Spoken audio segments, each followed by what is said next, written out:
Hi, everyone, and welcome again to Get Celebritized.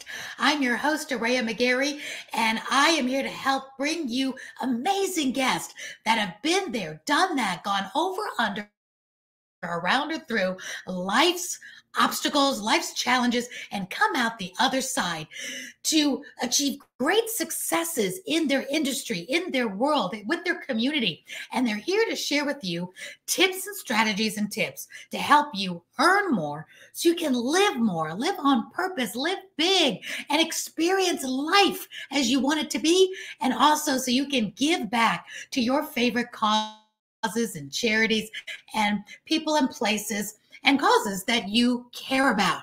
So without any further ado, I'm going to bring on a very special guest, a very special friend, one of my fabulous TV show hosts on my TV network, the Limelight Network. She has her own show called Lifestyle Mastery, which is also a podcast. She's a motivational speaker. She's a PhD counselor, life coach, author, and her name is Dr. Sheila Smith. So lean in if you are asking yourself, why am I here in this world? Or what is my real true purpose? Lean into us right now because she's going to bring you some golden nuggets to help you unpack that and hopefully find an aha moment in these next 50 minutes. Are you ready? Let's go. Let me bring her up right now. She is gorgeous. She is beautiful. She is smart. She is talented. None other than Dr. Sheila Smith. Welcome to the show. I love it. Oh my goodness, what an introduction. It's an honor to be here. It's an honor to have you. And it's an honor to have you as one of my very first television hosts on the Limelight Network. You are taking the airways by storm because you leaned in and took that wheel, bull by the horn, should we say, when you heard that you can explode your business, engage with your fan base and your community through podcasting and television. And you're already a licensed counselor, a PhD. You've got a great following and fan base. You have over 42,000 followers on Instagram, over 55,000 over on Facebook. People are already loving what you do and leaning into your expertise. And you're just kicking it up a notch now. So talk to us, Sheila, I should say Dr. Sheila, about what problem it is that you solve and for whom. So we're just going to kick it right off. I do my best to reach women over 40. And the reason I try to touch women over 40 is because I was once a woman over 40. I'm way past 40, but I knew that at 40, I had a crossroads to deal with. I was an empty nester. I had grandchildren at that time. I said, how can I reinvent myself? And I had to realize it had to start with me. And so what my goal is to push people into their purpose, to let people know that there is still a lot of life left after 40. And I try to get them to pursue their passion, whatever that dream was that they've always wanted to reach, but they just didn't know how. That is what I help them do. All right. Now, since you're on this show and people want to hear more, they want those golden nuggets, tell us a little bit about what you got. Like if they're thinking that and they know they want that, what are some of the secrets that you can let us know about? And if they want more, they're going to know where to find you by the end of this show for sure. But can you give us a couple of tips and strategies on how to take the first steps if you are wandering and wondering about that? So many people have taken such a back step from the pandemic and maybe need to reinvent themselves, especially after 40. So can you give us some of the golden nuggets, some of the strategies? One of the main strategies, the biggest strategy that I've used in my personal life is mind over matter. Because life is going to throw all kinds of balls at you. And if you don't deal with your mind, if you don't say to yourself, okay, this has happened, this is going to happen, you have to know that no matter what it is, life doesn't happen to you. It happens for you to get better, for you to still, if you're in a pit, each time someone throws dirt on you, you have to know that you are eventually going to get out of that pit because you're going to rise up. That dirt that's being thrown on you is going to eventually, you're going to step on it and step your way out of that hole. So that's the first thing I would say to do. The second thing I would suggest is to really evaluate, what is it that you want to do? What is it that you're good at? What is it that you would do if you didn't even get paid for it? That's what you know that your true calling is. Those are the two main things I would start with. And let me add one more. I would reevaluate if you need to go back to school for it, if it's something you can take a certificate in, if it's something you can just do some quick classes in to just refresh what you already know so that you can bring true value to your audience. Those would be the three things I would say to start. You know, I'm glad you said that, because I talk a lot about revisiting your little girl dreams, because I deal with mostly women, but if you're a guy listening, of course you're a little guy, little boy dreams too as well. And if you're over 40, you can't be the prima ballerina in the Nutcracker, obviously. But I always say that you can start your own ballet studio. You can be a mentor. You can be a coach. You can influence the next generation, which can be very fulfilling if that is your dream, if that's a world you love, whatever it is. So I love you're saying maybe you need to take a course. Maybe you need to do something to further the education.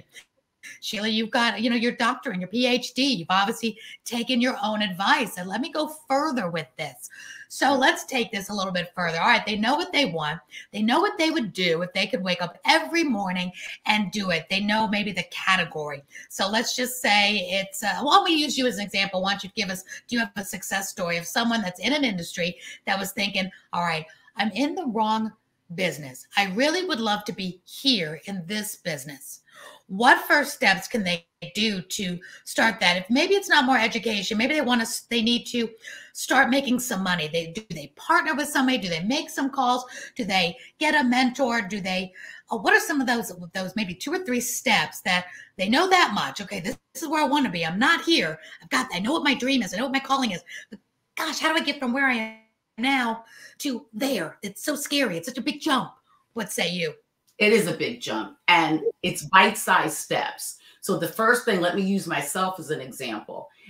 When I wanted to be on this TV show, right, I always wanted to be on TV. This was one of my little girl dreams.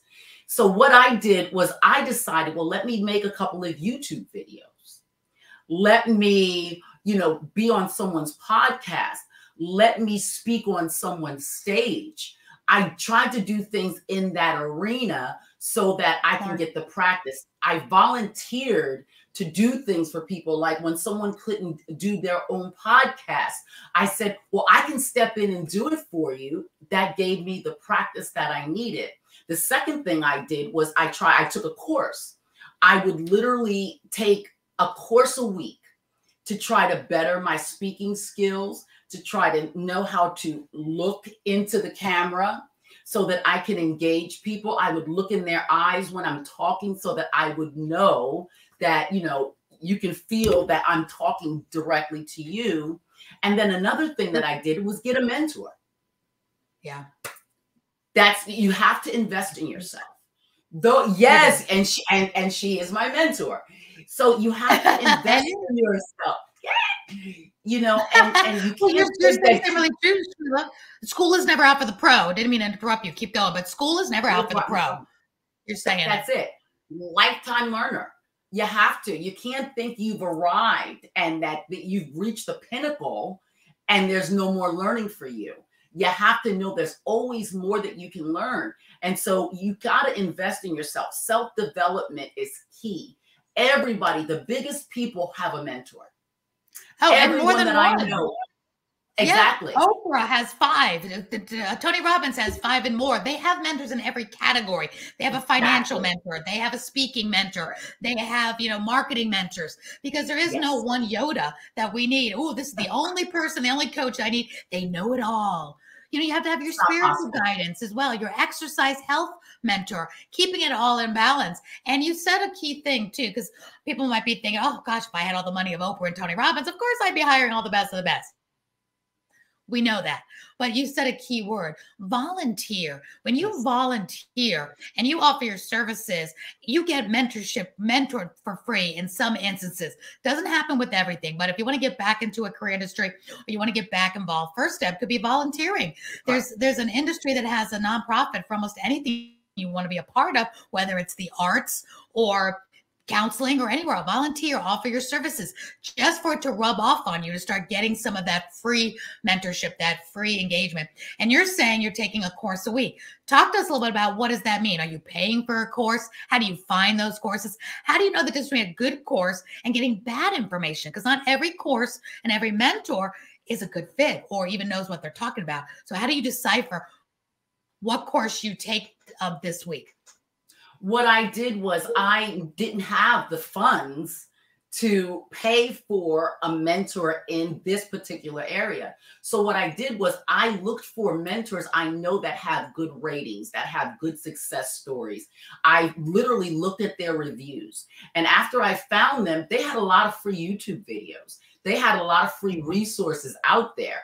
They had YouTube videos where they were counseling people, and you can see their style. You can see how they connected with people. And when you find that, there's free resources all out here now.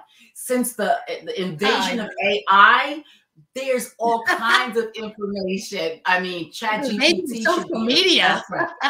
Exactly. Especially YouTube. Yeah, you're speaking great language because absolutely free. And this is what they also, if you're listening and watching, this should be you as well, to all those that are watching. Give yourself freely, give your free expertise. And that's why, Sheila, you know, I started my Limelight Network, so you all could come and be TV show hosts and edutainers, so people can freely experience you, to know whether they want to take you to the next step, to know if Dr. Sheila today is your next best step.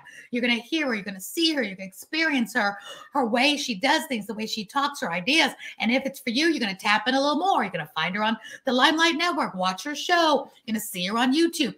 Some people need to take 5 or 6 or 10 steps for free before they buy into your program. So if you're listening and watching this, that could be you as well. Step up as the edutainer in your industry so people can freely experience you. Absolutely. You have to give free content. And that's what I have capitalized on. People having the free content out there so that I can decide if I'm going to look at these courses. And there's so much out here to look at. And that's what I've done in order to try to further my education in whatever area that is. So true. Well, you're just a walking example, Sheila. You're such a great woman to work with. You're such a great business entrepreneur. You show up, you know, I do all this coaching all week long, and you show up for everything as much as you can. It's always somebody, you don't go to everything, but you show up, you want to learn, you're hungry and thirsty for knowledge. And I'll tell you what, for those listening and watching, that is one key that I look for when I'm hiring a coach or mentor that's further beyond me. Are they continuing to get coached? Are they still hungry for more knowledge? Are they staying up with the newest of the new AIs and whatever it is? So they just kind of stuck thinking they've arrived and they're Yoda and they don't need to learn anymore. That can be dangerous. So the good student always keeps showing up, and you become even a better mentor for that. So that's why people go back and get more and more degrees or more awards. Just keep learning to the day you take your last breath. So I'm so glad you said that. Sheila, you also have a book out, I noticed as I was doing my research. Was it Destiny to Purpose? What is the name of your book? It's The Journey to Destiny, Peace in the Midst of Any Storm. That's it. Talk to us a little bit about that, because I think this goes hand in hand. When did you write this book, and who was it for? I wrote this book in the middle of going through stage 3 ovarian cancer. I had this book on the back shelf, always wanting to start it. But when that terminal illness diagnosis hit me, I said, I need to finish this book. Why did I need to finish this book? Why was it so urgent now? Once I got the diagnosis, I said, I wanted to leave people with something where they have no excuse that they can make it. I wanted to give no reason for anybody to say, well, my life is so hard. Oh, I can't make it. I can't. No, I give you no excuse, because I have dealt with so many things in life and I still refuse not to keep going. And so if that diagnosis did end my life, I would leave this as not only something for people to be motivated with, but for my grandchildren and their children to know that I left this for them. And Sheila, you look Amazing. You are vivacious and vibrant and successful. When Thank was this? you. Was this last year? Was this 10 years ago? 2 years ago. Just 2 2 years years ago. ago. And look at you now. Yes. Wow. You have bounced I, back. And I'm glad you changed that terminal diagnosis to terminal, that it was their diagnosis. It wasn't terminal. That didn't get you down. You are still here and you're not going anywhere. Talk to us a little about what helped you through it to have the good result versus the alternative. That I'm going back to what my mother said in the beginning, mind over matter. If I didn't have that mindset that, oh, this is just a piece of the puzzle that I'm going through, I'm not stuck here, but I'm going through this and I'm going to see the other side. It was the mind that got me through it. It was the fact that I still saw myself as the healthy Sheila, not healthy Dr. Sheila, the healthy Sheila. I still saw myself as, I am going to get out of this. I'm going to still wear my clothes, because after that surgery was 4 hours. It was supposed to be 4 hours. It turned to 8. They couldn't stop the blood, had 3 blood transfusions. They had to give me a colostomy bag because they couldn't put me back together properly. So as I'm dealing with the chemotherapy, it was going through my left arm. I'm writing the book with my right hand. I love it. I said to myself, I'm going to see the other side of this. I stayed happy. I stayed positive. I encouraged myself. That is how I made it to the other side. That's amazing. And I know you're a woman of faith too. And I know you're praying all the way through it. And the Bible talks about the power of life and death is in our tongue. Well, what comes out of our mouth is what comes out of our minds. Our minds are like that computer. What you feed it comes out. So you're not going to speak life and healing if you're not thinking it, if you're not deciding that this is going to have a good outcome, if you're not praying for that good outcome and for miracles. So you remind me a lot of me when I was through chemo. It was actually, I had a good time despite being so violently ill. I enjoyed meeting the nurses. I enjoyed knowing I was going to go through this, come out the other end. And God told me I was going to write a book. So it's so neat when you have a bigger purpose, you know, and I love that your book's about that, finding your purpose and all the craziness, because life is a journey and life will have its ups and downs and plenty of them. And I've always been told that nobody would ever want to trade places with anybody else. No matter how bad our situation is, we don't want to ever trade place with somebody else. So I love that you said that. You give them no reason for excuse. So if you're like, I have chemo in one hand and a pen in the other, and I know how bad chemo is, because I threw up 18 times a day for 10 days straight. Chemo almost killed me when the cancer was curable. So I got a good diagnosis with cancer. It's curable. But bad diagnosis was the chemo might kill you. Oh, what are you going to do? You're going to have that faith and positivity. No, it's not. I reject that. And I know I'm going to live a long life. Mine was 23 years ago now. 23 years ago. Woohoo, cancer survivors. We don't want anybody else to join the club of cancer. But when you go through it, you know, there's people like me, Sheila, that have been there, done that. And I love you were leaving your legacy. You were living your legacy through that by journaling and writing it down. Tell us some of the golden nuggets that might be in that book that might be helpful today. Can you share a couple of insights from that book? Absolutely. There was a time when in 2008, when the market went down, I had become homeless. And I actually lived, I lived out of my car. And I used the same technique, mind over matter. I said to myself, I'm not going to always be in this situation, but what I'm going to do is I'm going to learn from it. And when I see other people that are going through it, I'll be able to help them, inspire them, give them the steps to get out of it. So I'm going, I know I keep going back to that mind over matter, but in the book, it talks about that a lot. Because if you don't see yourself before you see it, if you don't see yourself out of the situation before you physically and naturally see it, you'll never see it. And so that's one of the things that I talk about that's in the book. Another thing is forgiving. It's a main theme of the book is forgiveness, because forgiveness is for us. It's not for the other person.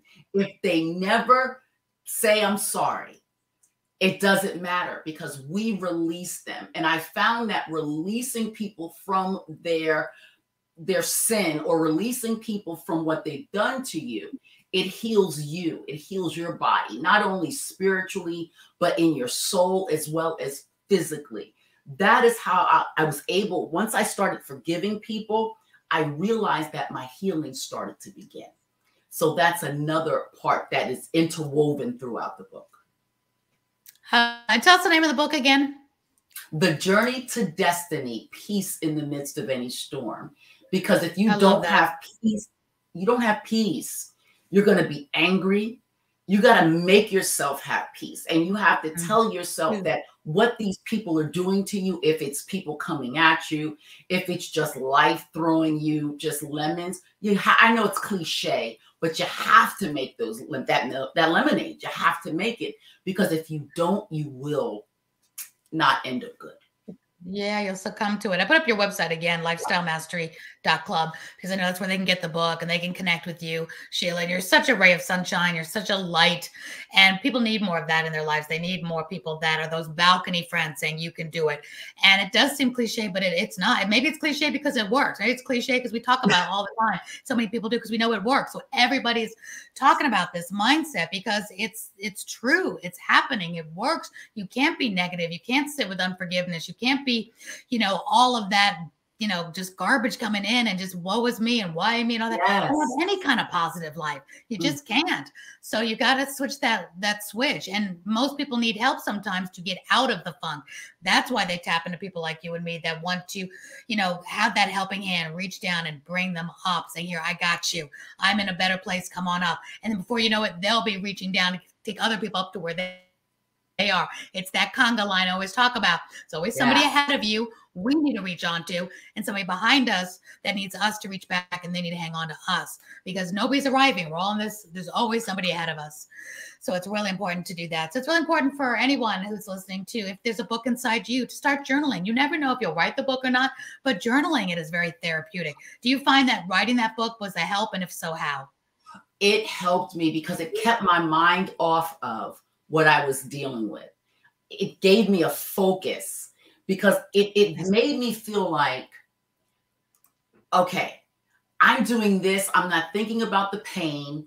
I'm not thinking about throwing up at that minute. I'm not thinking about the next treatment, because I would sit in the chair and begin to think about, oh my God, I got to do this again tomorrow. Oh, I got to do this again next week. It stops you from doing that. It keeps your mind positive. And then when it kept my mind positive, it kept my words positive. Because if you can control your tongue, you can control your life. The words that you say today is going to dictate how your life is going to look next year. So you have to control your mind, which controls your tongue, which controls your life. So true. So true. So do you have any testimonials or great stories about clients that you have helped now that they get all of that going well? Because we know we need to do that. You need to stay positive. You get all this goodness going and staying positive, and everything seems right. You know what you want. You're going to go for it. What are some of the success stories that you've seen? Because I know, gosh, you were homeless. I remember it was like I was a single mom on food stamps for a time back many years ago, for 33 years ago. And I remember making those choices. I wasn't homeless, but I remember it was like making decisions. Do I buy gas today, or do I buy food? And praying to God, said, God, if I have more than, if I can make the decisions and get both of these, I want to give back. Because I knew I was smart. I knew I could do this. I knew I could pull myself up. I said, Lord, I will give back. I've been giving back ever since, because I so appreciate not having to make those type of decisions today. And many people still do. So what are some of the success stories, or at least one success story of a client that you have that took all this, ran with it? What happened to them in their business, like success? So let's talk financial success. I don't shy away from it, because the more we have financially, the more we can feed our families, we can give back to the poor, we can help our favorite causes and nonprofits and charities, and maybe a neighbor in need. There's no shame in making money. So let's talk profitability right now. How does this change your profitability? And do you have any examples besides yourself? But of course, talk to us about yourself as well. You're not homeless anymore. Yeah, it works.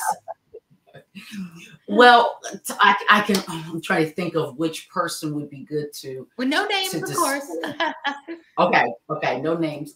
There was a mother of 3 that came to me and she says, okay, well, what can I do? I got her on a Zoom call. We tried to break down everything that she wanted to do, and we did it in steps. So the first thing we had to deal with was her mindset, because she honestly, even though she wanted to she wanted to get her own business, she wanted to make money, but her mind, she just, how could I put it?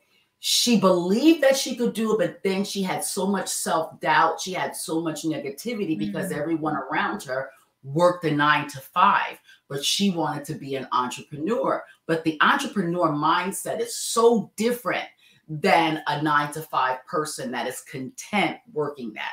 So she had to battle with that. And then we got past that. And then now she needed a way that she can make money without having to leave. She had a 9-to-5, but she wasn't happy with the 9-to-5.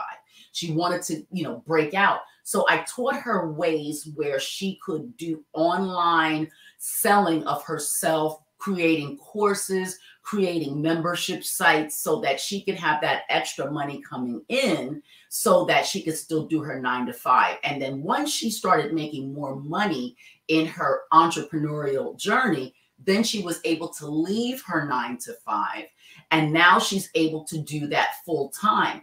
What we did was we got her 5 different online avenues of income that she constantly marketed. She constantly did online, like YouTube's, Facebook Lives, Instagram Lives, so that she can market it. 80% is marketing. 20% is making the actual courses or whatever it is you're trying to do. And so today she is a full-time entrepreneur. She's been a full-time entrepreneur for 2 years. She's raising her children. She's putting her children through college, and she's making it. I love that. And so are you. And I love that you said marketing is 80% of it. I just heard another speaker talk about how the entrepreneurs spend so much time creating the course or creating their products and services. And then they spend like one day trying to market and saying, nobody wants it. And it's like, no, you've got to totally saturate yourself in that's the whole thing. Coca-Cola is still marketing their product. They've been around over 100 years, I think. McDonald's.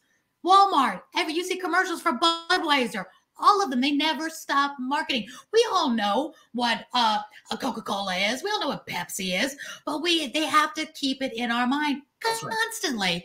So we make that choice. Now, I don't personally want to make that choice of drinking soda, but that's beside the point. The point is the marketing is what's there. The Dasani water, the whatever it is, marketing never stops. It never stops. It's like we always have to go to church. We always have to be filled. We never just arrive. Okay, I've been to church once, I don't have to go again.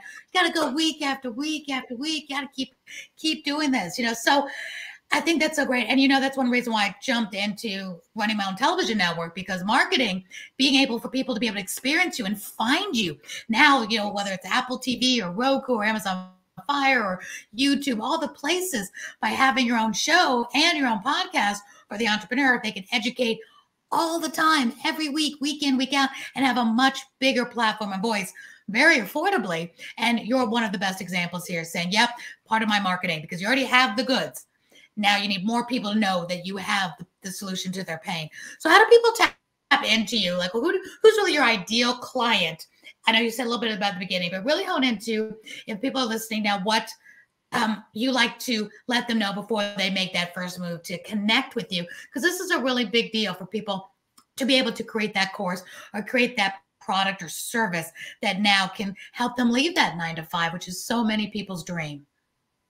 Yeah, it's so many people's dream because things aren't stable.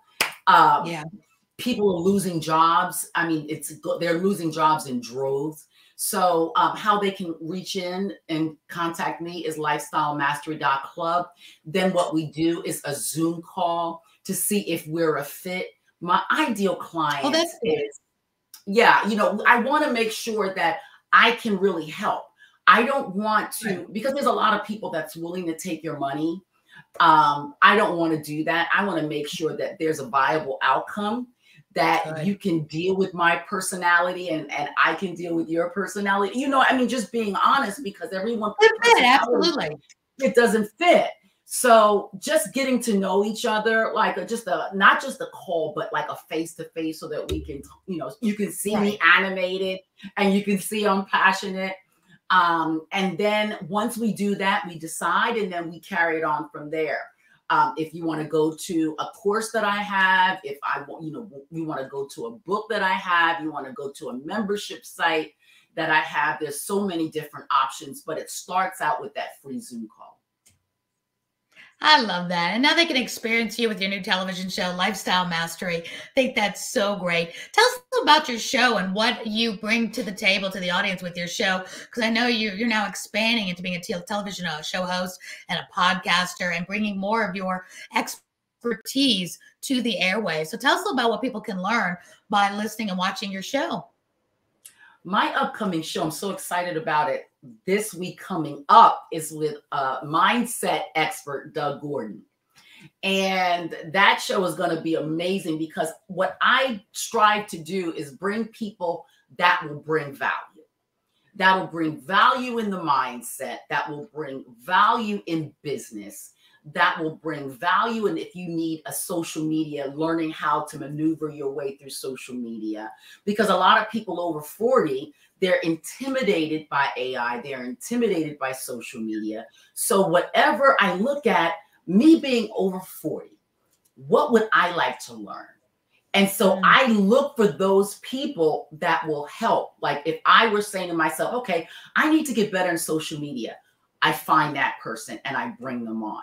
Sometimes my mindset is off. Let me look for someone in mindset. I bring them on. I love that. And so if there's someone that if I need motivation that week and I find someone, I brought someone for motivation on. You know, I'm looking for ways to help people and bring it to a mass audience. I love that you use yourself. It's like, okay, who do I need this week? So I'm going to bring them on. And that's also the magic of being your own television show host too, is you get to meet these great people that you can invite on your show. When you didn't have the show, there'd be no reason to call them except to maybe hire them. And if you don't want to hire them, you want to collaborate with them, you now can call them and say, I'd love to invite you on my show. And people love to be on people's shows, podcast, TV. You get so many yeses. I've yet to get a no. Only thing I once got was, I can't do it right now. Can you call me back in 3 months? Because some of your bigger influencers, it takes that long before they can find the time to be on your show. And that's great, but you're in that circle. So that's really amazing that you do that. I love that. And oh gosh, I had a great question. You were just talking about something and I wanted to, oh yeah, that was it. Social media. You, my dear, have this 42,000 and plus followers on Instagram. Let's talk a little about social media. You are an expert then in social media as an influencer. How did you get, like, how long did it take you and what did you have to do to get that many followers to follow you on Instagram? Tell us a little about your insights for that, because I know you don't market yourself as a social media influencer or to help others with that, but that is a piece of your marketing and it's very impressive. So talk to us about how you did that. Give us some, and you're over 40. So many people thinking I'm too old to have a big following, and 42,000 is a big following. It's not a million, but 42,000. And I do a lot of sponsorship work with sponsors. It's considered like a micro influencer, but it's a mighty micro influencer, because 42,000 people that have clicked follow, and then you get hundreds of people that like your post and comment. This is really good engagement that sponsors look for. So how did you get there? Tell us about it. The key is being authentic. People like people that are authentic. And I would just pretty much just put up a post that's just saying what I was feeling that day. So I would just encourage. Most of the posts are encouraging posts, encouraging people to have a better day or to think before you speak, or it was just coming as my authentic self.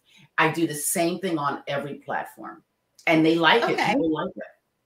Sure. Okay. Well, people think authentic. We're going to dive a little deeper there, Dr. Sheila. Okay. Authentic. We show up, we do a post. Woo, we know we can do that. We got to dive deeper. So many people do that and they have 100 followers or they hear crickets and they're doing it, they're being themselves, but they're not getting 42,000 followers. So let's dive a little deeper. When did you start? Yes. How long did it take you to get that amount of followers, or how long did it take you to get to the first 10,000 followers? And what strategies did you post? Did you post every day? Did you post reels? Did you post posts? Let's dive in a little bit more in details on that. Absolutely. I didn't know how to post reels. I just stumbled across posting reels. My first 10,000, it took me, I would say, about a year and a half. Yeah, about a year and a half to hit. It may have been even 2 years to hit. How long ago did you start? When did you start the journey? I think it was 2008. Okay. And then you went to 10,000. Okay. 2008, 2009. And I just pretty much, I posted once a week back then. It wasn't even every day. I started posting every day probably about a year ago. That's when it really hit. People were saying, I got to do every day. Yeah, because I did every day. And now I do, I think, like 2 a day. And then that's about it. Sometimes I post one. Do what? You do reels or post? No, are you into video or are you into just posting? Posting. And I'm going to start getting into the reels and the shorts and all of that. But right now I was just doing post. And so you grew to 42,000 followers by doing posts, by just following the wave, being authentic, being positive, showing up consistently. Back in the day, once a week was consistent. Now it is daily. Got to show up daily. And now, Sheila, you can repurpose clips from your television show now on the Limelight Network. So take minutes of those and put those on. Oh, yeah.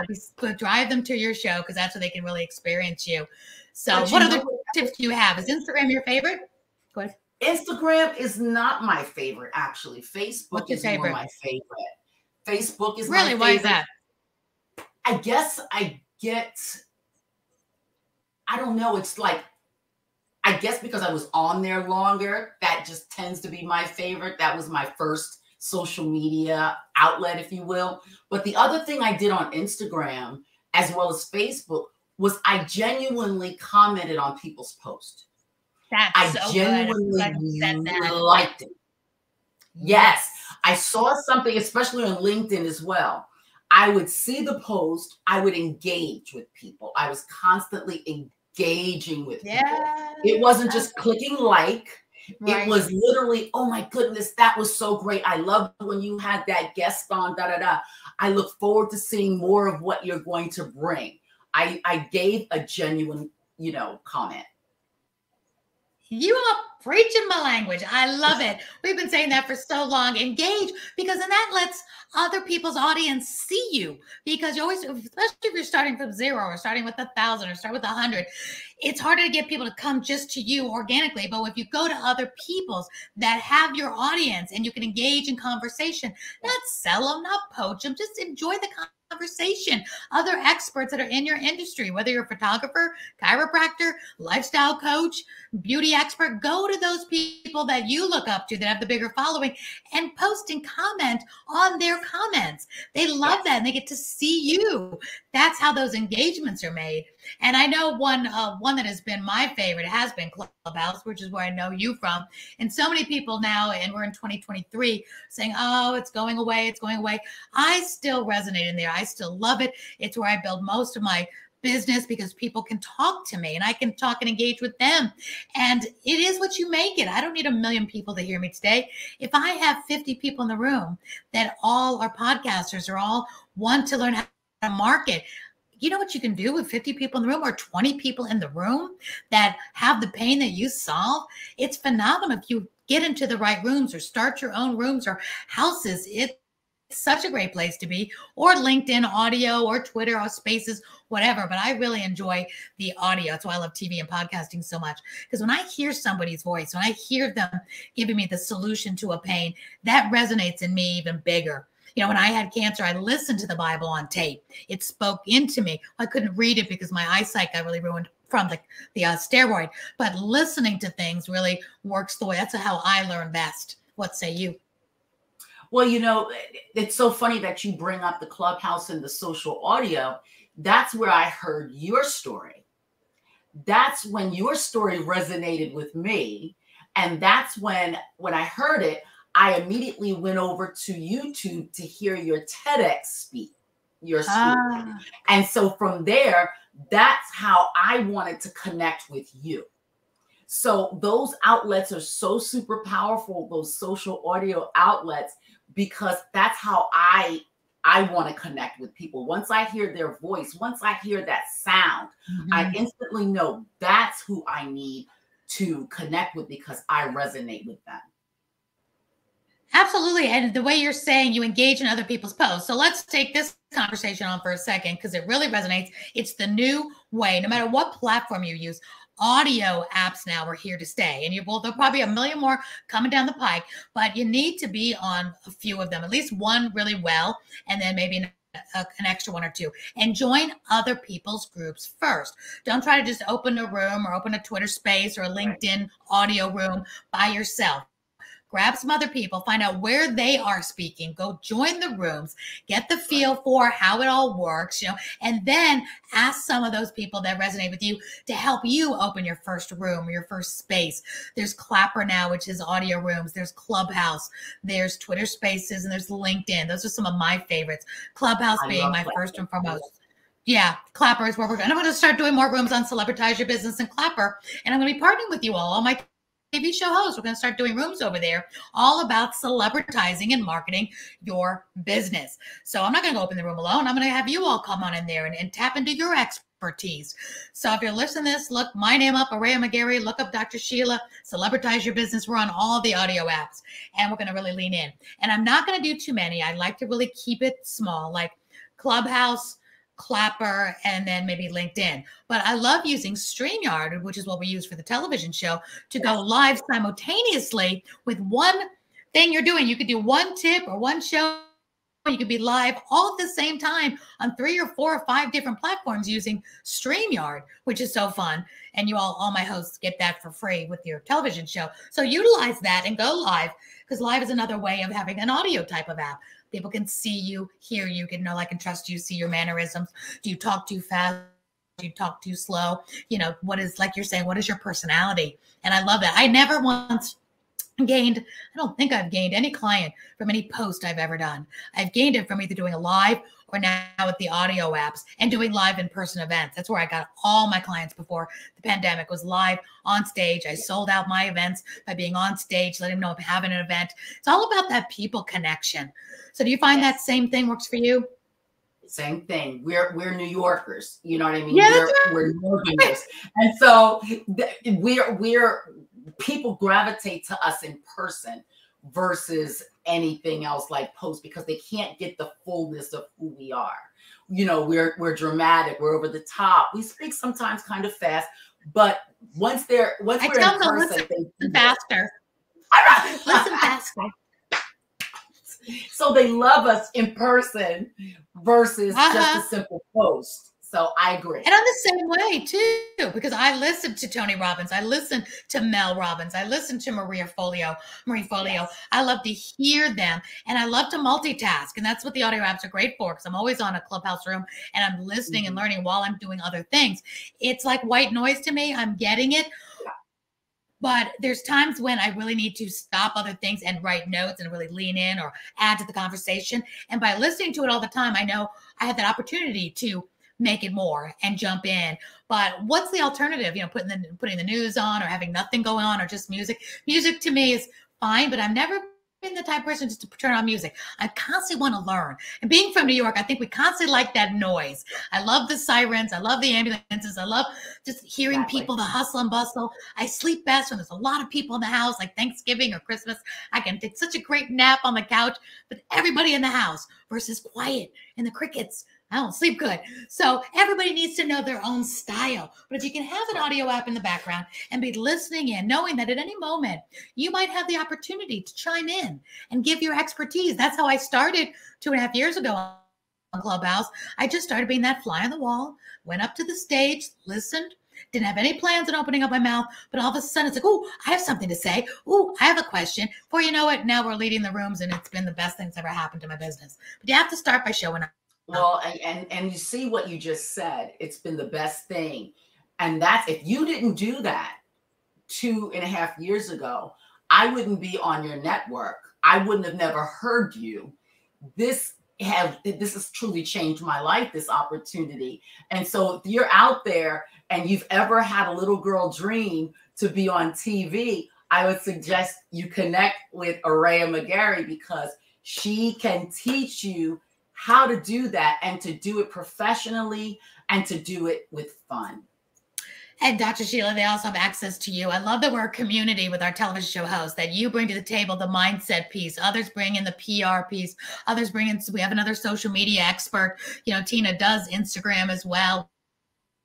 Everybody learns from each other. So I'm not over there being the Lord over everyone. Come to me. It's like what I do well, but then there's other things. So you need that mindset shift. You got to go to Dr. Sheila, because she'll really kick you in the butt, because you have a strategy for that. You know, I can tell them all day long, believe in yourself. And yes, I've got the inspiration. But if you need those tactical day in, day out, that strategy to get you there, of course I'm tapping you into Dr. Sheila. Why wouldn't I do that? Because I'm here to teach you how to do television, podcasting, be a great show host, get awards, and show up and get your titles and your tags and your mission statements, all that. That's my juice. But now the promotion, now the social media, go to somebody else that has a bigger following than me, because that's not my expertise. So I love that we're a team. Well, as we wind down, you've been such a great guest, Dr. Sheila. I've been dying to have you on my show. So glad to even get to know you more right here live in person, because you really dig down to get to know each other even better when we take time to do this.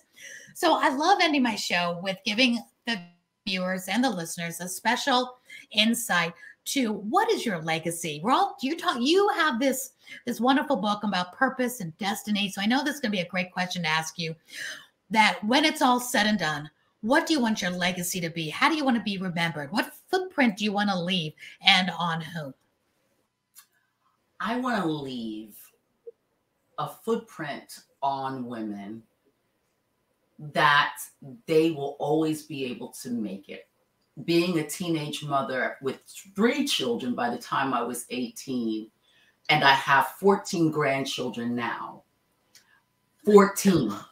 Yeah. 14. You don't even look like your grandmother, so just stop. 14. The legacy I want to leave them is in a much better thing. Yeah, they are my legacy. I want them to be stronger mentally than me. I want them to be better business-wise than me. I want them to be better, in a better place financially wise, so that they will never have to deal with some of the pitfalls that I fell into, not being prepared. Because in my culture, previously, people didn't talk about money. They didn't talk about how to handle your finances. Yeah. They didn't talk about that. So I want to bring that legacy to not only my children's children, but to other people's children as well. What I'm hearing is you want to empower and equip the next generation to be better than our generation. Is that correct? Period. That's great. Period. Yes, I love it. Now you have 14 grandkids. Oh my gosh. If y'all listen to this podcast, you got to watch this, because she doesn't have a wrinkle on her face. So I want to know what cream you use, because you don't look like you have Pond's. I love it. Whatever. You got good genes for sure. But out of those 14 grandkids, how many are girls and how many are boys? 3 boys and 11 girls. Wow. I don't think that was the oldest granddaughter is 20. Okay, and the youngest? 5. Look at that. Oh, well, you are truly blessed. You have a legacy. If you don't do another thing, your legacy is on a roll. It's been lived on purpose. You are amazing. So excited that you two are a cancer survivor. Keep it up and keep giving women hope that at 40, it's only just begun. And I love that you were so a poster child for my show, because, you know, I didn't even win my Emmy Award until I was 48. I didn't go on the TEDx stage until I was 60. So come on, ladies, we're just babies at 40. We're just saying, you know. So come everyone, tap into us. We're so glad you're here. If you want to tap into the fabulous Dr. Sheila, she's at lifestylemastery.club, and we're all here. Aurea McGarry, you know us here, Get Celebritized. Thank you, Dr. Sheila, for being here. You've been a phenomenal guest. Absolutely adore you. Thank you. Mwah. Until next time, and Get Celebritized, keep tapping in so you can earn more, live more, and give back more. Be a blessing to those around you. So we're here to help. Until next time, this is Rhea signing off. Bye, Dr. Sheila, everyone. I'll see you next time on Get Celebritized. Bye for now.